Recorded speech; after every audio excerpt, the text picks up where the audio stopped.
É com grande satisfação que o Instituto de Inteligência Econômica dá as boas-vindas ao economista Odilson Gomes Braz Júnior, que nos brindará com a apresentação de seu livro A Inovação na Gestão Pública. Nosso convidado é mestre em desenvolvimento regional, diretor financeiro da Agência Ambiental do Vale do Paraíba e consultor econômico-financeiro com 24 anos de experiência no setor público e foi secretário de Finanças de São José dos Campos, no estado de São Paulo, entre 2021 e 2024. A palavra é sua. Muito obrigado, bom dia, boa tarde, né, boa noite, não sei que hora que o pessoal vai estar assistindo, mas eu vou aqui, então nós vamos iniciar aqui a apresentação, só um segundo. Pronto. Compartilhado.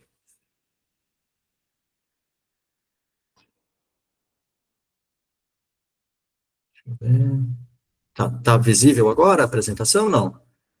Tá. Uhum. Tá? Então, vamos lá. Bom,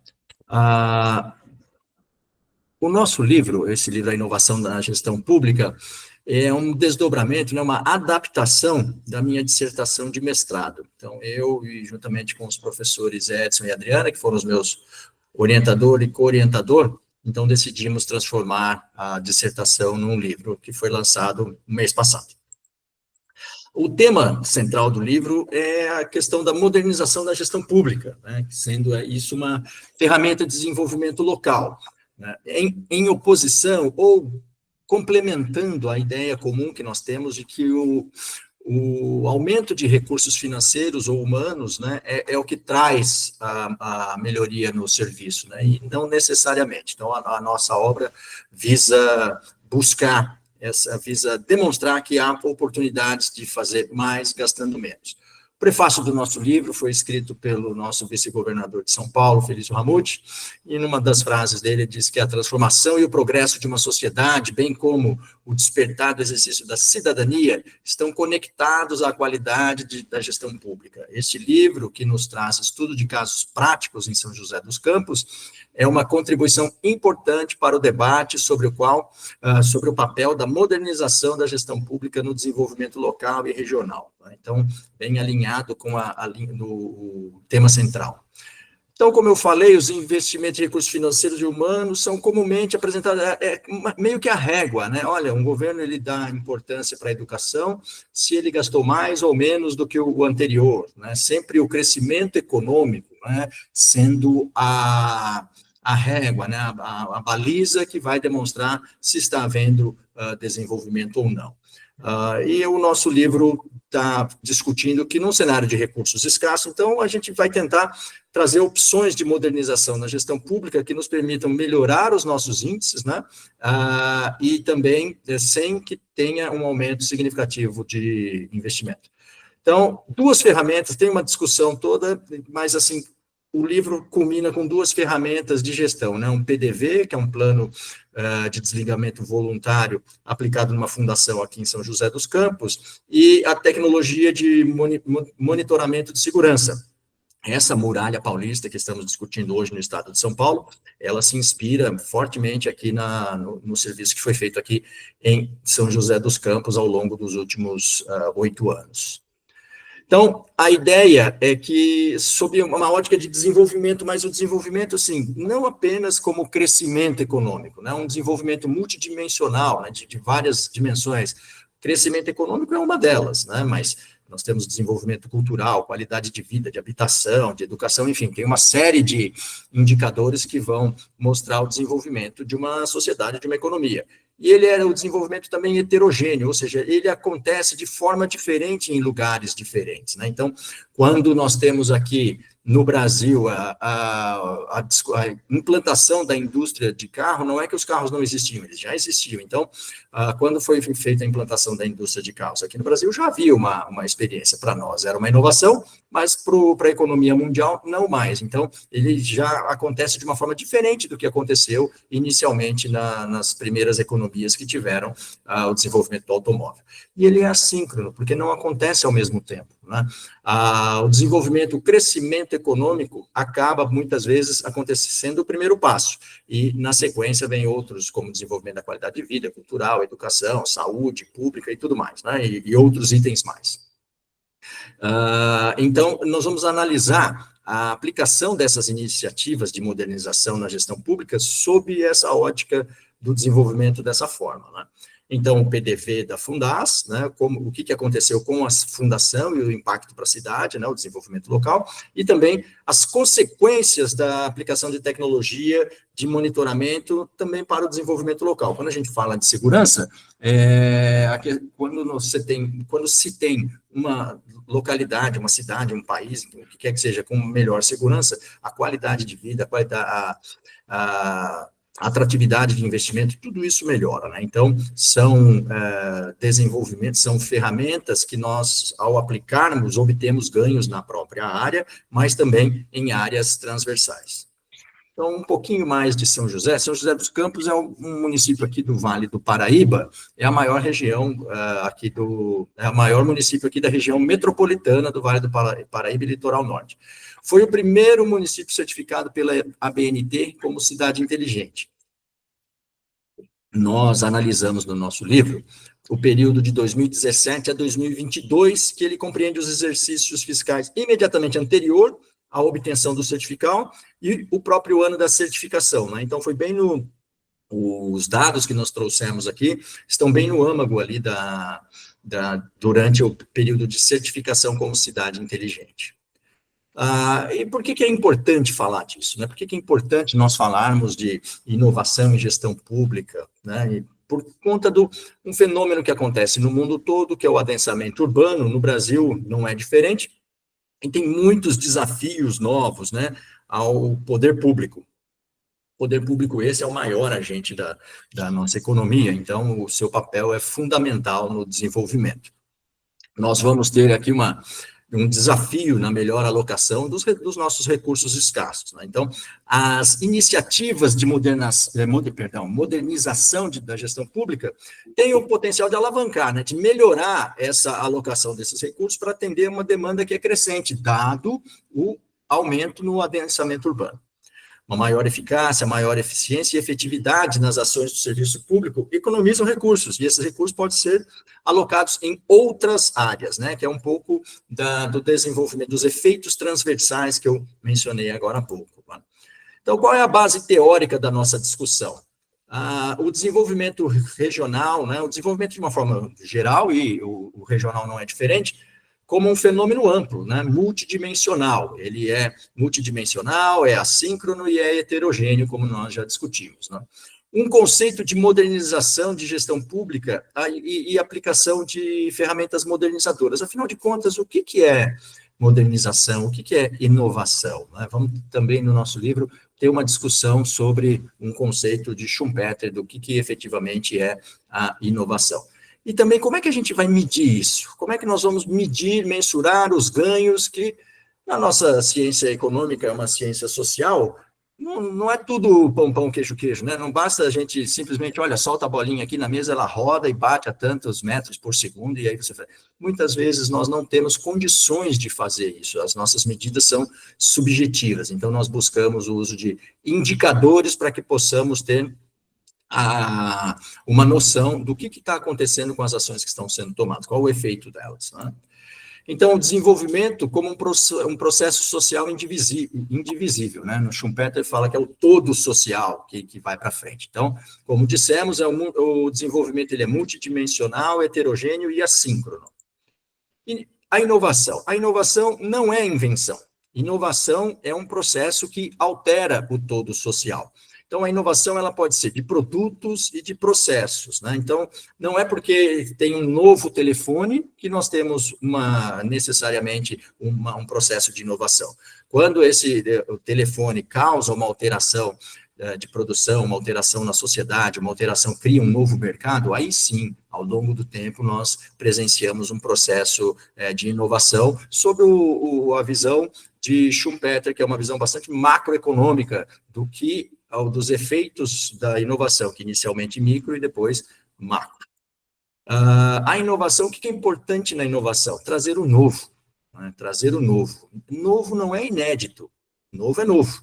Então, se nós temos vamos imaginar uma comunidade que não tenha informática, que não tenha computadores, nem acesso à internet até hoje, que eles não tenham isso.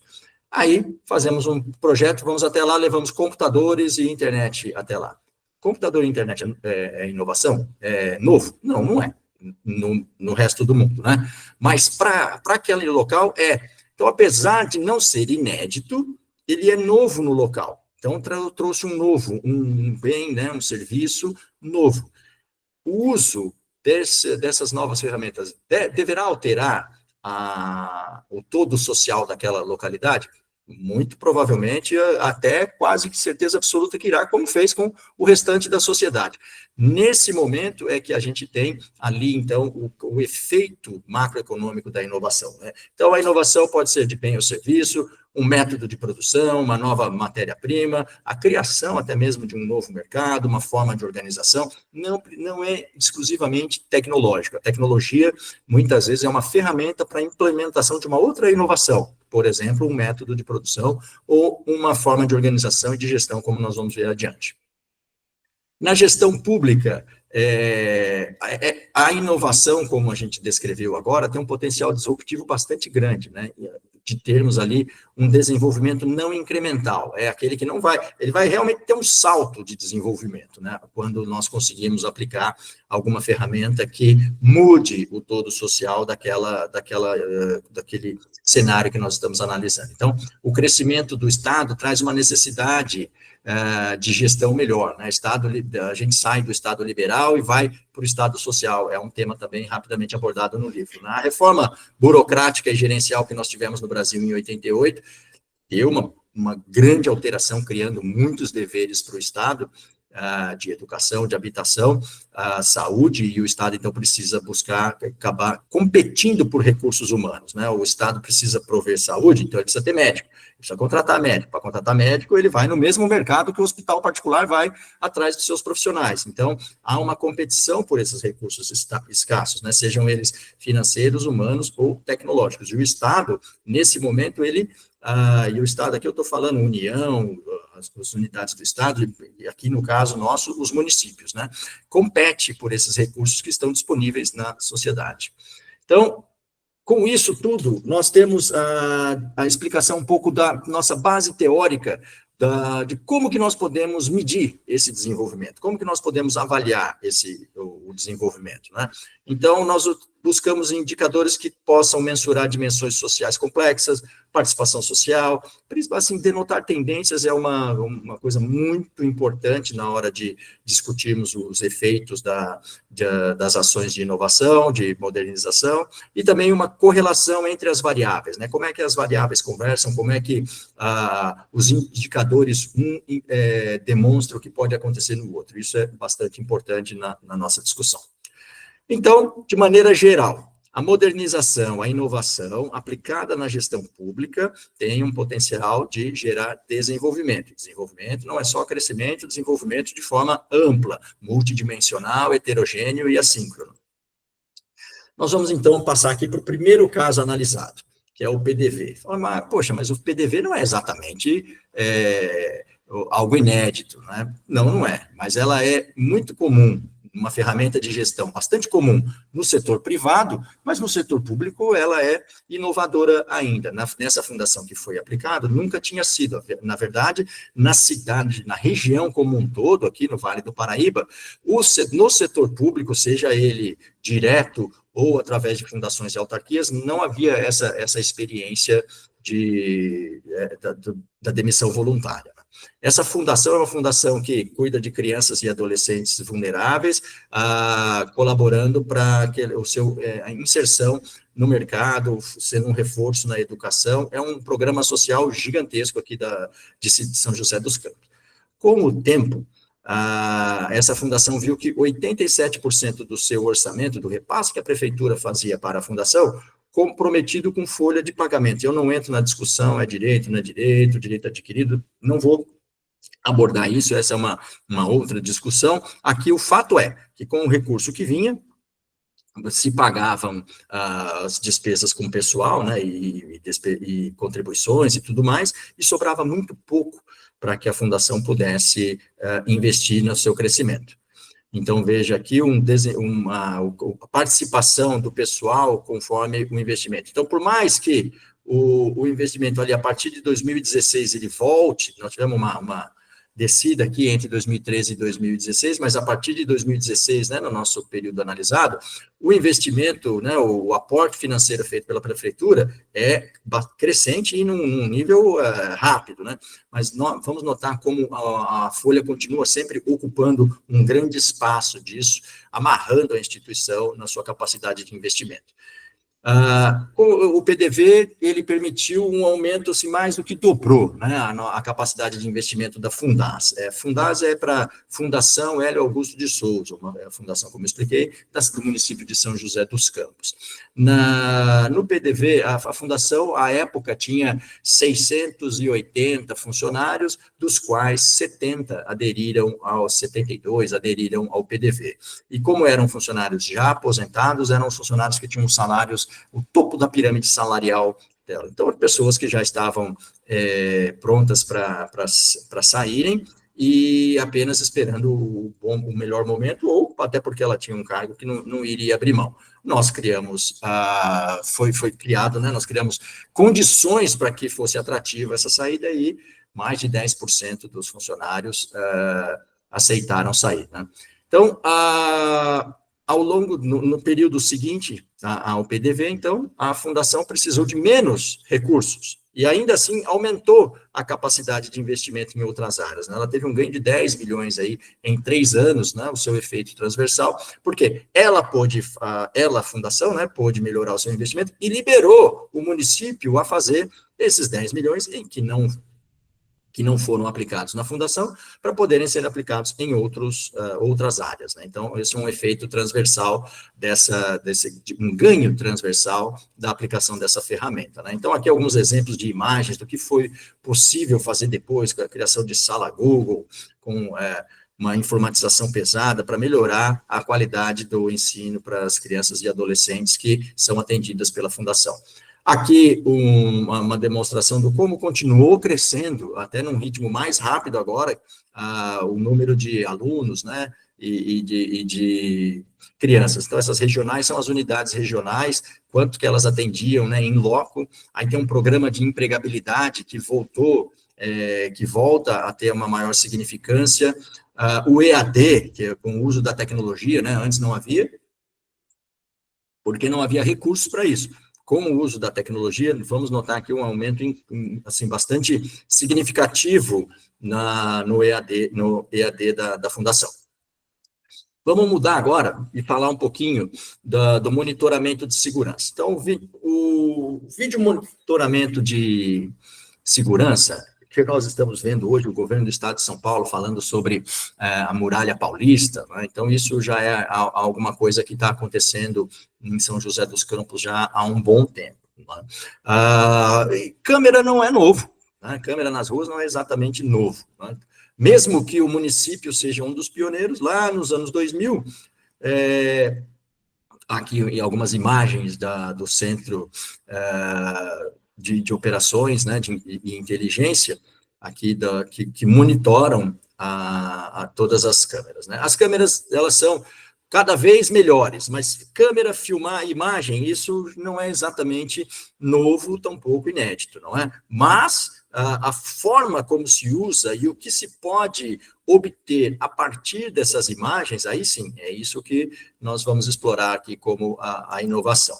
Então, aqui ao longo desde o início, né, a aplicação aqui dos dados de segurança, nós vamos ver que furto de veículos, né, um dado bastante grande, homicídio doloso, ele cai ali, né, mas se mantém um pouco, mantém uma certa estabilidade aqui, roubos e furtos em geral, não é? Então, esses são os dados ali, mais ou menos, que antecedem a implantação do centro, ficou chamado aqui o CSI, Centro de Segurança e Inteligência. As câmeras, as imagens captadas, elas precisam ser trabalhadas de alguma forma. Então, mas quem é que vai atender as ocorrências, né? Não tem pessoas suficientes, não tem recursos humanos, então criou-se um convênio, a chamada atividade delegada, onde policiais militares que no seu horário de folga atuam para o município, e o município é quem paga o salário, vale refeição e tudo mais para esses policiais. Eles usam os equipamentos do Estado, né, os veículos, o armamento, porém o seu salário é pago pelo município. E isso aumenta a presença policial na rua e a capacidade de resposta às ocorrências que são captadas pelas câmeras. Tem também o programa Detecta, que é um intercâmbio de banco de dados e imagens. Poxa, mas fazer intercâmbio de banco de dados e imagens é algo assim? Poxa, gente, é muito difícil os entes do Estado conversarem. É muito complexo isso. Existem uma proteção, existe, enfim, uma série de razões aí, quem está no serviço público vai identificar bem, uma série de razões para que isso seja difícil. Contudo, quando isso acontece, nós temos o banco de dados de pessoas foragidas da União, foragidas que estão no banco de dados do Estado de São Paulo e aqui da cidade, você tem, assim, a ferramenta que faz a identificação facial, é uma ferramenta que identifica a pessoa, mas e daí? Tá aqui, ó, esse aqui, ele identifica com o quê? Enquanto a pessoa está passando na rua, a câmera filmou o rosto. Essa imagem, ela fica imediatamente entre aspas, conversando com o banco de dados, para ver se tem ali um match, né, com alguém que está ali no banco de dados. Deu ali 60%, 70%, toca o alarme na sala de operações e fala, olha, existe a possibilidade da pessoa que acabou de passar na rua tal ser senhor fulano, senhora fulano, que tem uma ordem de prisão. Então, diversas oportunidades isso aconteceu. A pessoa que tem histórico de roubo de veículo, que vinha para cá, a hora que ele estava andando para tentar roubar um veículo, ele era, assim, com muita rapidez, abordado. Então, impedia com que ele fizesse aquele roubo, né? Do dia dele, vamos dizer assim. Então, diversas cenas de prisão, até uma certa dose de humor, né, que a pessoa batia o carro, ia discutir, descia, a polícia chegava e falava, o senhor é fulano e tal, o senhor está preso, meu só bateu o carro. Não, o senhor tem uma ordem judicial de prisão. Tirando essas pessoas da rua, e alguns tem que ser alimentícia, tal, não é exatamente assim grave, mas nós temos aqui a retirada de criminosos sérios, né, sérios no sentido de questões graves. E também, uma outra coisa que acontece bastante é a reputação. Então, se alguém sabe, bom, eu não vou lá para São José dos Campos, que eu sei que eu tenho ordem de prisão. Se eu for para lá, eles vão me pegar. Então, eu não vou para lá. Então, você tem essa melhora na segurança, até mesmo pela reputação. Uma outra coisa que foi importante, um outro aspecto que foi bastante importante é o como que foi feita essa contratação. Foi uma licitação inovadora, uma licitação que teve, assim, bastante discussão jurídica, bastante discussão no Tribunal de Contas, mas acabou prevalecendo, né, que é a contratação dos serviços de monitoramento, e não a compra dos equipamentos. Todos aqueles equipamentos que nós vimos na foto, eles não são do município, eles são da empresa prestadora de serviço, que ela tem que entregar o serviço de imagens, de identificação, de aplicação das ferramentas, não de uma câmera, outra câmera, ou computadores, nada disso. Isso ela tem que fazer o que o edital manda, e o edital, obviamente, faz com que ela tenha tecnologia de ponta, né? Então, esse formato de Software as a Service, é o SaaS, que é algo novo também no processo de compras do poder público, né? Como eu disse, uma novidade agora de produto, né, uma inovação de produto, são os chamados analíticos, que permitem reconhecimento facial, detecção de movimento estranho, né, você tem uma rua, de repente tem uma correria, o alarme vai soar, a leitura automática de placa, detecção de objetos, tudo isso permite com que o cruzamento de informações melhorem, permitam uma abordagem da polícia, da guarda municipal, enfim, de todos os órgãos de segurança de forma muito mais rápida e efetiva, né? Aqui uma imagem da distribuição das câmeras, são 1.300 câmeras pelo município todo, obviamente, se coloca nos principais corredores de tráfego, locais onde tem assim, histórico de roubo de veículo, etc., usa-se os dados da segurança para implantação das câmeras. E aí, vejam só o que acontece. Naquele outro gráfico, nós tivemos ali antes, né, até 2017. Aqui nós vamos ter isso em diante. Então, vamos ver como cai bastante assim, furto e roubo de veículos, né? As pessoas não vêm para a cidade roubar mais. E tudo isso traz mais segurança, né? Também furtos tem uma diminuição, homicídio doloso diminui, acabou tendo... Aqui ficamos, acho que 2 anos sem ter o chamado latrocínio, que é aquele roubo seguido de morte, que é um indicativo forte de insegurança pública, né? Você está andando na rua e é assassinado porque foram roubar o seu relógio. Ficaram 2 anos sem ter que isso acontecesse no município. Então, ter essa melhora, esse ganho no nosso nível de segurança faz com que os negócios melhorem, faz com que as pessoas sintam-se mais à vontade de estar na rua, faz com que a cidade rode melhor. Preço de imóvel recupera, bairros que antes eram evitados, hoje tem uma evolução crescente nos preços, em negócios sendo implantados naqueles bairros, e assim sucessivamente. Isso resolveu todo o problema, lá virou Disneyland? Não, não é isso. Não é disso que nós estamos falando. Nós estamos falando de melhora. Estamos falando de uma melhora no nível de segurança. Então, finalmente, o que nós podemos dizer de toda a nossa obra, né? A nossa dissertação de mestrado aqui, consolidada no livro, né? Que nós temos um tripé estrutural. Iniciativas modernizadoras, inovadoras, trazem desenvolvimento regional e local, e esse desenvolvimento a gente mede por alguns indicadores, né, que como nós pudemos ver aqui. Esses resultados nos permitiram concluir algumas coisas, né, que essa aplicação de iniciativas modernizadoras tem um impacto positivo, né, para fomentar o desenvolvimento local, como nós vimos lá, melhorou a qualidade da fundação, a condição dela atender mais crianças, inseriu no mundo de informática com a EAD e outras ferramentas mais, a segurança, por motivos óbvios, né, ela melhora bastante a qualidade de vida, contudo, traz também ganhos de desenvolvimento em outras áreas, né, como o crescimento econômico, desenvolvimento de bairros, etc.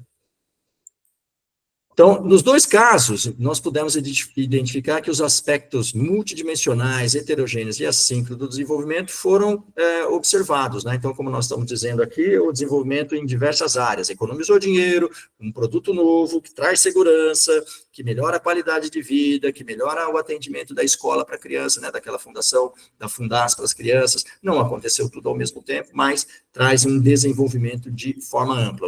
Ambos os casos tiveram impacto significativo nesse nível de desenvolvimento.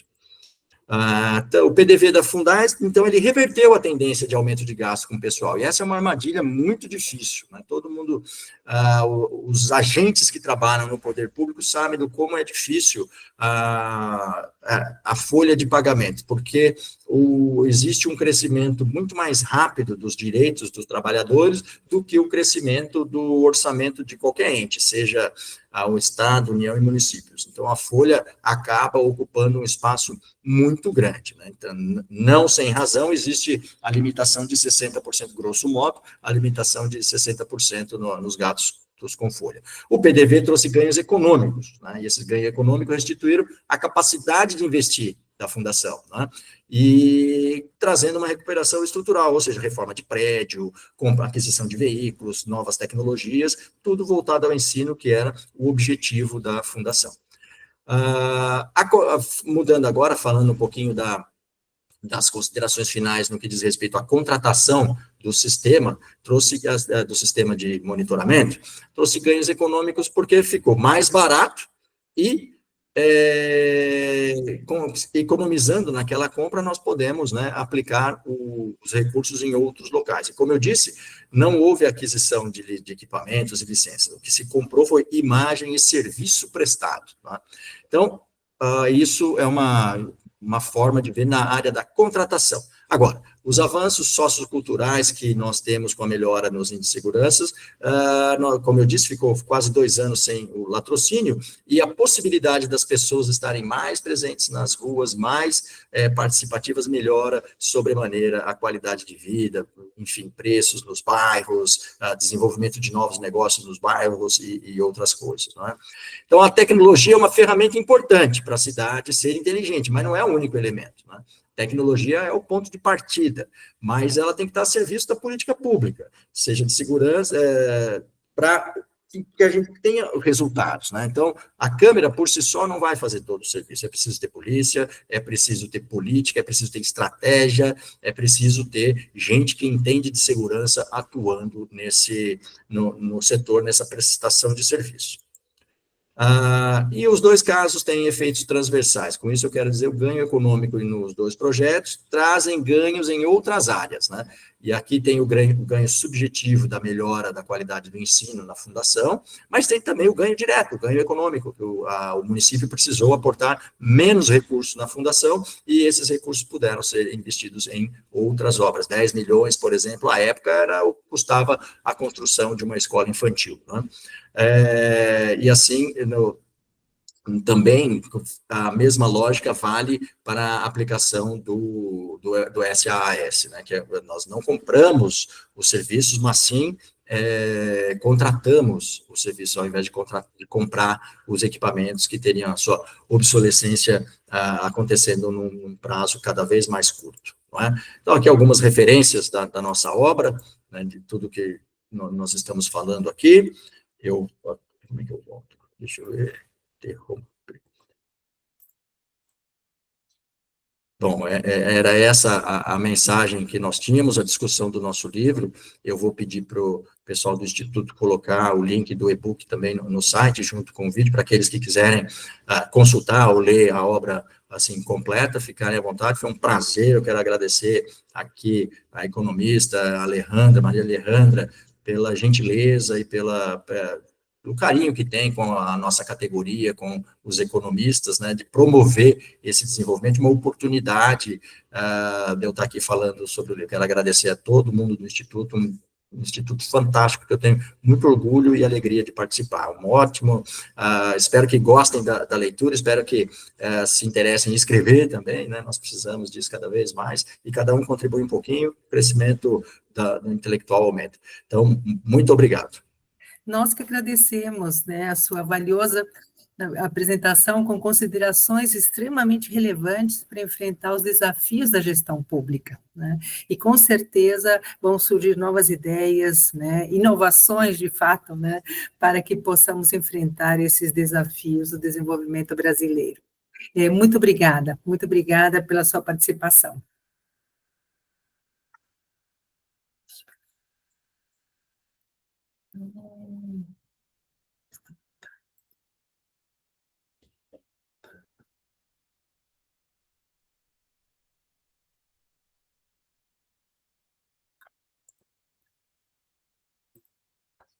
Eu acho que no canto superior à esquerda, para mim, aparece uma bolinha vermelha que está escrito gravação. Será que não é ali que desliga?